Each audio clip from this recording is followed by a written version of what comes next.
Good morning par, ani ana sa tapar ang atong buhaton par kaning na-injecta og kaning purga par para sa ating mga alagang baboy par. Tapos na kasi yung grower stage natin ay ngayon finisher na tayo.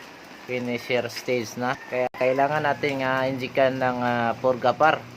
Ang kasunod dito na purga par ay inject natin ng yung purga isang linggo, pwede na nating i-vitamins ulit par. Kailangan din yung vitamins kanilang mga katawan par para mabilis silang lumaki. Bali, walo pala sila ang i-injekan ko ng purga par. Pati kang mama par ay pupurgahin natin par kasi halos magka-edad lang to sila. Mama?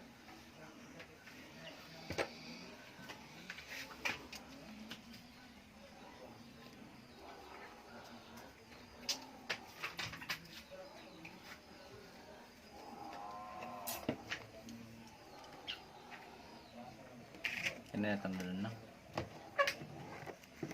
Tapos na par, tapos na.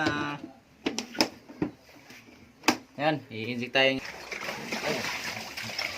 Ayan par, sinimulan ko na pag-inject ang mama. Inuuna ko yung ang mama par. Apat din ito par, ang kamama. Medyo malikot talaga yung kamama par. Munti ka na mabali yung karayong ko par. Kaya maingat talaga tayo sa pag-inject ng mga malalaki na par.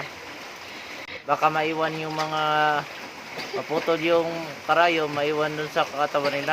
Mahirapan na tayo pag mahaugot. Yan, tapos na tayo kay mama par. Lipat na tayo sa aking alaga par. Ayan, ay sinimulan ko yun sa isa par. Mas maganda talaga na bago pakain para hindi sila masyadong malikot par. Magandang i-inject. Kaya ito sa akin para hindi masyadong malikot par. Medyo sanay na sila sa pag-i-inject ko par. Kasunod par, kailangan na nating i-injectan ng vitamins par. Kalipas nito par, isang linggo lang yung pagitan par para ma-injectan na natin ng vitamins. Sa sunod ulit par. Thank you for watching par. Goodbye. Bye-bye. Success!